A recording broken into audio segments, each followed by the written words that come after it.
کے مشہور معروف نام جو اس میں سے ایک جنی نام ہے، جو انگلش میں بھی اسی سے لفظ جن یا جنی بول کر جاتا ہے، یہ عربی نام ہے، یہ جن کو کہتے ہیں. ٹھیک. اسی طرح جو ہے ایک نام جو آتا ہے وہ عامر، یہ وہ جن ہوتے ہیں جو انسانوں کے ساتھ رہتے ہیں، گھروں میں آتے اور جاتے ہیں. اسی طرح ارواح، یہ وہ جن ہوتے ہیں جو چھوٹے بچوں کو تکلیف پہنچاتے ہیں. نبی اکرم صلی اللہ علیہ وسلم فرمایا ابن آدم جب پیدا ہوتا ہے تو جن اس کو چمٹی لیتا ہے جس سے وہ چلا چلا کر روتا ہے. تو یہ ارواح وہ جن ہوتے ہیں جو چھوٹے بچوں کو تکلیف دیتے ہیں. اسی طرح جو جن کی قسم شیطان، جو جس کو کہیں گے شرارتی شیطان جس کو کہتے ہیں نا، شرارتی تکلیف دینے والا جن. اسی طرح جنوں کا ایک قسم اور ایک نام عفریت ہے، جو کہ بہت ہیوی ہیکل، طاقتور، مضبوط اور اپنے علاقے میں گرفت رکھنے والا جن ہوتا ہے، جس کا تذکرہ سلیمان علیہ السلام کے واقعے میں کہ ایک عفریت نے کہا کہ سلیمان تمہارے اٹھنے سے پہلے وہ سبا کی رانی کا تخت میں اٹھا کے لا سکتا ہوں. تو وہ بہت طاقتور ہوتے ہیں اور ان کی اپنے علاقوں میں بڑی گرفت ہوتی ہے، اس کو کہتے ہیں عفریت. اسی طرح جن کی قسم ہوتی ہے جو ہے خبث، جس کو کہتے ہیں، جس سے اردو میں لفظ آتا ہے خبیث، بہت ہی خبیث آدمی، بہت ہی گندا آدمی ہے نا. یہ خبث وہ جن ہوتے ہیں جو انسانوں کو صرف اس وقت تکلیف دیتے ہیں اور تاڑتے ہیں اور جھانکتے ہیں اور ستاتے ہیں جب انسان ننگا ہوتا ہے، یا تو حمام یا پیخانے میں یا پھر اپنے کمرے میں. ننگا ہو گیا انسان کی آ جاتا ہے. اسی لیے آپ نے فرمایا جب تم بیت الخلاء جاؤ، چونکہ بیت الخلاء میں، طہارت خانے میں، پیخانے میں، حمام میں آپ اور ہم ننگے ہوتے، تو کہا یہ دعا پڑھو، اللہم انی اعوذ بک من الخبث والخبائث، اللہ میں پناہ مانگتا ہوں تجھ سے خبث میل خبیث جنوں سے، اور خبائث فیمیل جو ہے مونس خبیث جنوں سے. جن ہمیں دیکھ سکتے ہیں لیکن ہم انہیں دیکھ نہیں سکتے، اس بات کو یاد رکھ لیجیے. تو اب کوئی بولے جن دکھا، تو جن کسی کو نہیں دکھ سکتا سوائے اس کی شکل کے، کوئی شکل میں آئے. اچھا، اتنی غلط فہمی ہے جنوں کے تعلق سے، اللہ رحم کرے. کسی کو انتہار سفید کپڑوں کا تو اتنا مشہور ہو گیا، ایک مرتبہ جو ہے ایک جگہ جو ہے میرا خود جانا ہوا اور میں سفید رنگ کے کپڑوں میں تھا، اور میرے ساتھ میرے دوست تھے، تینوں بھی ہم سفید رنگ کے لباس. اور آج کے موقع پہ ایک مسجد میں جانا ہوا کسی وجہ سے. تو مسجد میں جب گئے تو مسجد میں سے بیچارے مسجد کے مؤذن صاحب نیند میں سے اٹھ کے آ رہے تھے، شاید وضو کرنے یا طہارت کے لیے جانے آ رہے تھے. جب انہوں نے دیکھا تو ایسے دوڑتے دوڑتے گھر اندر مسجد میں بھاگ کے مسجد کا دروازہ لگا لی. اور جب بھاگے تو گرتے گرتے بھاگ رہے، پیچھے دیکھ رہے گر رہے، بھاگ رہے، پیچھے دیکھ رہے گر رہے، بھاگ رہے، پیچھے دیکھ رہے، اندر جا کے دروازہ بند کر دیا. اور ہو گیا. چل ٹھیک ہے، ہم کو لگا پتہ نہیں کیا ہو گیا، ان کو اٹیک تو نہیں آ گیا، کیوں ڈر گئے، کیا ہو گیا، ہم کو کچھ نہیں سمجھا. صبح جب فجر میں مسجد گئے تو چرچا چل رہا، مؤذن صاحب کو 3 جن دکھ رہا تھا سفید کپڑوں میں، پورے سفید، ایک دبلا لمبا، دو ایک تھوڑا صحت مند اس کے ادھر سے کھڑا ہوا، ایک دوسرا جو اس سے کم ہائٹ والا، 3 جن. تو بیچ والا لمبا میں تھا. میرے ایک دوست صحت مند، ہم بولے اب جان دو، خاموشی رہ جاؤ، کیا کریں گے. چونکہ مشہور اتنا اگر رات میں سفید رنگ میں دیکھے تو جنی رہتے ہیں، ان کا کوئی لباس، کوئی رنگ، کوئی حیت نہیں ہوتی. ٹھیک ہے، جب وہ شکل لیتے ہیں تو کوئی بھی شکل لے سکتے ہیں. ٹھیک ہے، لیکن یہ بات بھی جان لی، جب جن شکل لیتے ہیں، امیج لیتے ہیں، مثال کے طور پہ ایک جن کتا بن گیا، تو اب کتا بننے کے بعد سارے فزیکل لاز جس کو بولیں گے، طبعی قوانین اس پہ لاگو ہو جائیں گے. یہ بات بھی آپ سمجھیے، بہت ضروری، ورنہ آپ بازو یہ جن تو نہیں، ارے وہ انکل جن تو نہیں ہے، وہ آتے رہتے تھے روز، ارے میں نے ایک دیکھا فقیر کو نہیں تو کیا اور غائب ہو گیا، ارے جن تھا شاید وہ. اس لیے میں کلیئر کر رہا ہوں، جب وہ کوئی شکل لیتے ہیں تو سارے طبعی قوانین فزیکل لا ان پہ لاگو ہو جاتے ہیں. جیسے مثال کے طور پر ایک جن نے کتے کی شکل لی اور آپ نے کتے کی ٹانگ توڑ دی، تو جن کی ٹانگ ٹوٹ گئی. سمجھے آپ؟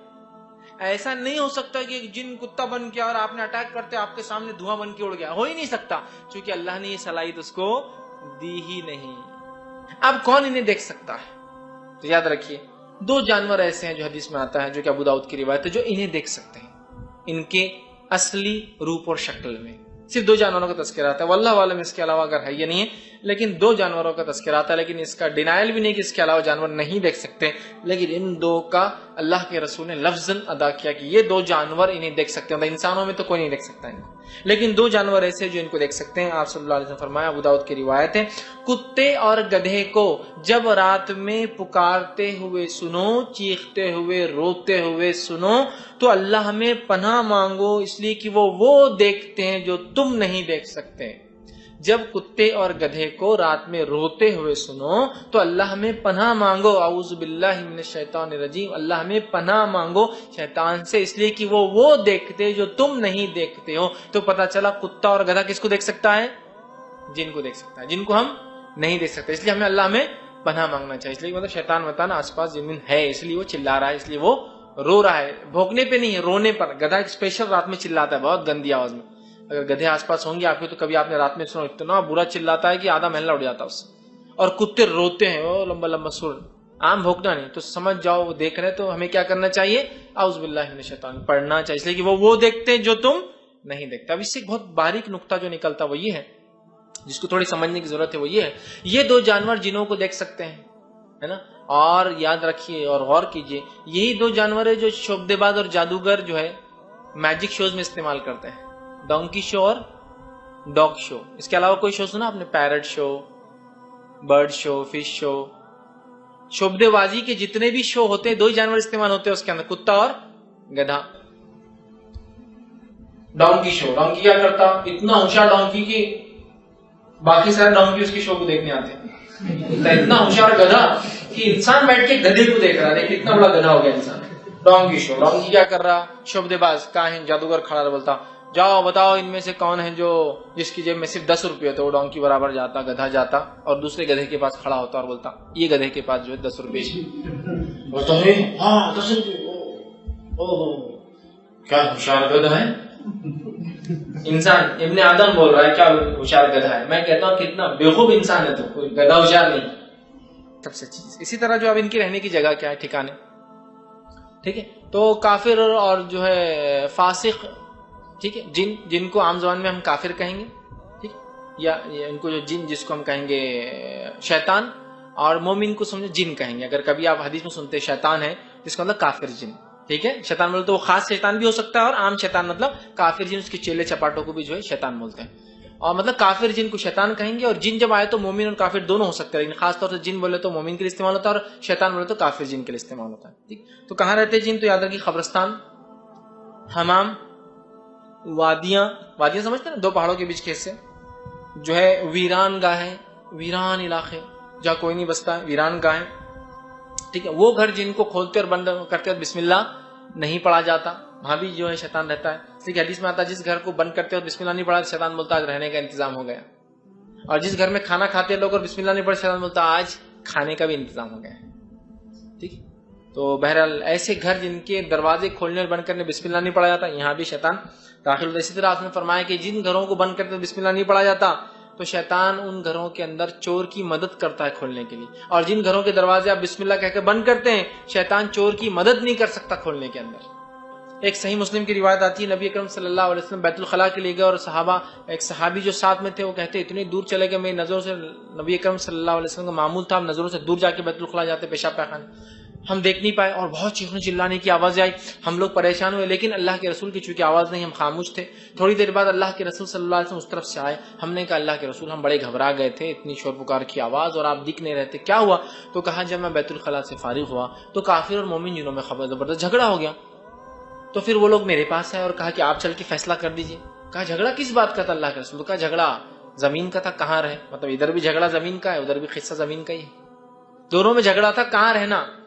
تو کہا آپ نے کہا، تو کہا انہوں نے مجھے فیصلہ کرنے والا فریق ثالث بنا دیا، میرے فیصلے پر راضی ہونے کی بات کہی تو میں نے دونوں میں فیصلہ کر دیا۔ تو کہا آپ نے کیا فیصلہ کیا؟ تو کہا میں نے مومن اور کافروں کو زمینیں بانٹ دی۔ تو کہا کیسی بانٹی؟ تو کہا میں نے پہاڑ کے اوپری حصے، حدیث میں الفاظ ہے کہ میں نے جو ہے پہاڑ کے اوپری حصے وہ مومن جنوں کو دے دیے کہ تم لوگ یہاں رہا کرو ہائٹس کے اوپر، اور پہاڑ کے بیچ کے حصے وادیاں وہ کافروں کو دے تم یہاں رہا کرو۔ ایک روایت اسی روایت میں آگے آپ نے فرمایا کہ میں نے مومنوں کو اوپری حصے پہاڑی علاقے دے دیے اور کافر جنوں کو وادیاں، درے اور غیر آباد سمندری ٹاپو دے دیے، جہاں انسانیت نہیں بچتی ایسے آئی لینڈ دے دیے میں نے، اور دونوں میری بات پر راضی ہو گئے اور چلے گئے۔ مومن جن کہاں ہوتے عموماً ہائٹس پر پہاڑوں کے اوپری علاقوں پہ رہتے، اور کافر جن کہاں رہتے عموماً دروں میں بیچ میں اور سمندروں کے اندر غیر آباد ٹاپو۔ اس لیے غیر آباد ٹاپو بہت قصے کہانی آپ سنتے ہیں، لوگ جاتے ہیں، کبھی کبھار حقیقی ہوتے ہیں چونکہ وہاں جن رہتے، جنوں کی بستیاں ہوتی ہیں،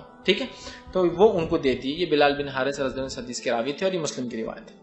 اسی طرح جو ہے انسانی جسم میں داخل ہونے کی طاقت ہوتی ہے ان کی. حدیث کے الفاظ ہیں شیطان انسان کے جسم میں خون کی طرح دوڑتا ہے. اسی لیے کچھ چیزوں کی وضاحت کر دینی چاہیے، ورنہ شیطان اندر رہتا تو کیا کرتا؟ وسوسے ڈال دیتا.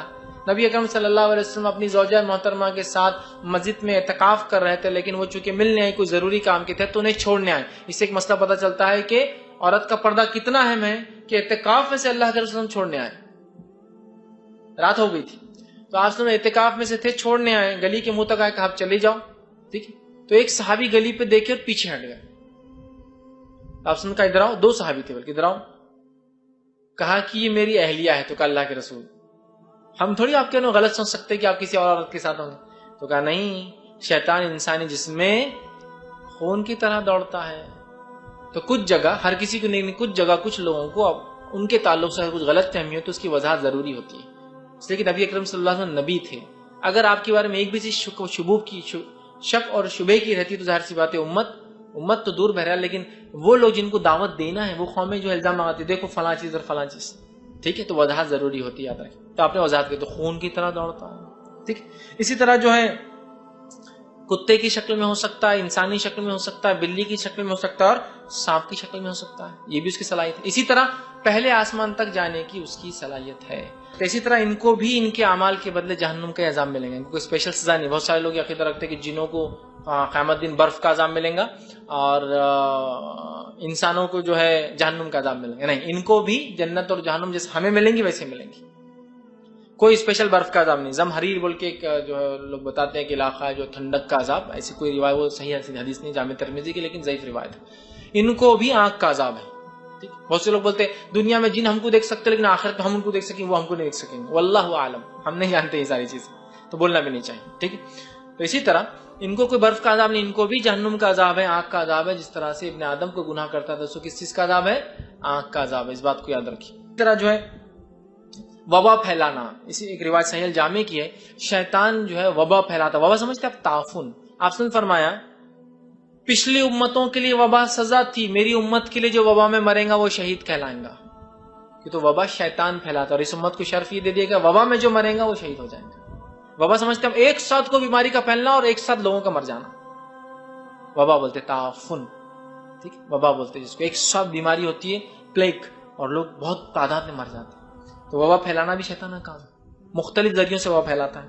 اسی طرح بیماریاں پھیلاتا ہے، جس میں سنن اربع جو ہے، سنن اربع مطلب ابو داؤد، ترمذی، ابن ماجہ اور نسائی کی روایت، جو 4 سنن کتابیں ہیں. سنن اربع میں ایک روایت آتی ہے کہ آپ نے فرماتے ہیں کہ عورت کو حیض کے علاوہ جو کبھی کبھار خون آتا ہے، حیض جو نارمل حیض نہیں ہوتا، کبھی کبھار آتا ہے، وہ شیطان اس کے رحم میں داخل ہوتا ہے اور رحم میں جا کر ایک رگ ہوتی ہے بازل، اس کو رگڑ مارتا اپنی ایڑی سے پیر کی، جس سے وہ رگ پھٹ جاتی ہے اور بغیر حیض کے خون آتا ہے.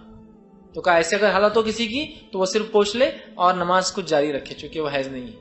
اسی طرح جو جسمانی حملے بھی کر سکتا ہے. رکھے نبی اکرم صلی اللہ علیہ وسلم فرماتے ہیں میں رات تہجد پڑھ رہا تھا، ایک شیطان آیا اور ایک آنکھ کا گولا لایا اور مجھ پر پھینک کر مارا. میں نے اپنے چہرے کو پھیر لیا اور پھیرنے کے بعد میں نے اس کو پکڑ لیا.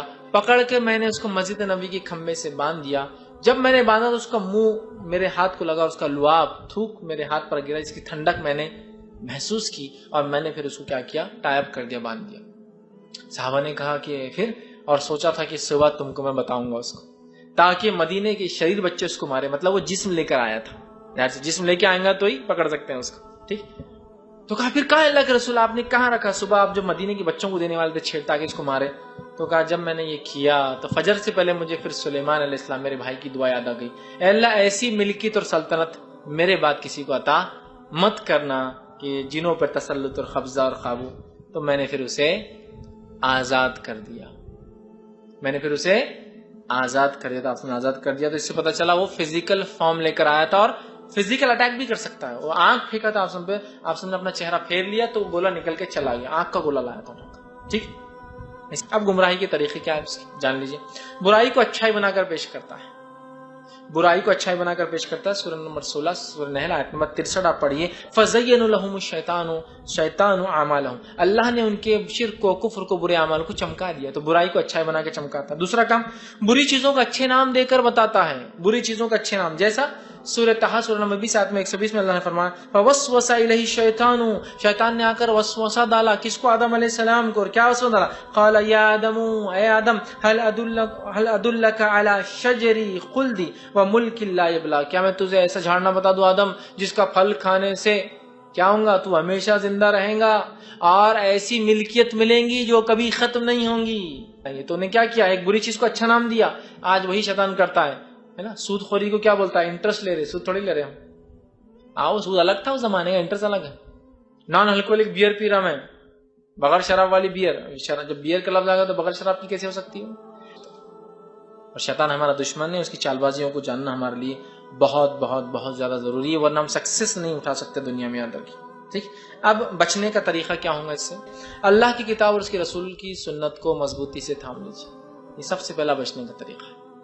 کیوں تو آپ جتنا کام رحمان کی اطاعت میں کریں گے شیطان کے خلاف جائیں گے اور خود بخود آپ محفوظ رہیں گے, اور جتنا رحمان کی اطاعت سے دور ہوں گے شیطان کی اطاعت میں رہیں گے اور خود بخود جو ہے برائی میں اور جہنم کی طرف جائیں گے. تو اللہ اور اس کے رسول کی تعلیمات کو مضبوطی سے پکڑ لیں اور اسلام میں پورے کے پورے داخل ہو جائیں. اسی طرح جہاں تک ہو سکے پاکیزگی طہارت کے ساتھ رہیں. تیسرا, ہمیشہ اللہ میں پناہ مانگے. کب کب؟ خاص طور سے حمام جاتے وقت. ابو داؤد اور مسند احمد کی روایت ہے, حمام جاتے وقت پناہ مانگا, اللہم انی اعوذ بک من الخبث والخبائث. غصے کے وقت متفق علیہ روایت صحیح بخاری صحیح مسلم کی, ایک شخص اتنا غصے میں آ رہا تھا جیسے اس کی ناک پھٹ جائیں گی غصے سے. آپ نے فرمایا اگر میں ایک جملہ ہے بول دوں, اگر اس نے پڑھ لیا تو آج جو ہے اس کا غصہ ختم ہو جائے گا, اور وہ یہ ہے کہ وہ اللہ میں پناہ مانگے شیطان مردود سے. ٹھیک. اسی طرح تیسرا متفق علیہ روایت ہم بستری کے وقت پناہ مانگنے کے جو موقع ہے وہ رکھ رہا ہوں. آپ نے فرمایا جب انسان ہم بستری سے پہلے دعا نہیں پڑھتا ہم بستری کی, تو شیطان بھی اس عمل میں داخل ہوتا ہے, اور اس بچے پہ اتنا اثر شیطان کا بھی ہوتا ہے جتنا اس کا داخل ہوگا اندر, جتنا پارٹ وہ داخل رہیں گے. اور جب ایک انسان ہم بستری سے پہلے دعا پڑھتا ہے شیطان کا اس میں حصہ نہیں ہوتا, شیطان دور ہٹ جاتا ہے. ٹھیک. اسی طرح تیسری جگہ جہاں آپ کو پناہ مانگنا ہے وہ یہ اللہ ہمیں تاکہ اس سے بچے. نئی وادی اور نئی زمین, دروں میں, زمین میں سے, پہاڑوں میں جب داخل ہوتے ہیں, آپ سب سے پہلے یہ عربوں کو کیا کرتے شیطان, جب وہ نئی وادی میں جاتے تو اٹیک کرتے ان پر. تو عرب کیا کرتے تھے, ایک جملہ پڑھتے تھے کہ میں جو ہے پناہ مانگتا ہوں اس وادی کے جن سے, تو پھر چھوڑ دیتے تھے. چونکہ کفر بکتے تھے نا, کفر بولتے ہی شیطان نکل جاتا, چھوڑ بھی دیتا. ٹھیک. تو نئی وادی اور زمین پہ جاتے وقت. اسی طرح جب گدھا رات میں پکارے تو آپ نے فرمایا جب گدھا رات میں پکارے تو وہ تم اللہ میں پناہ مانگو, اس لیے کہ وہ دیکھتے جو تم نہیں دیکھتے. صحیح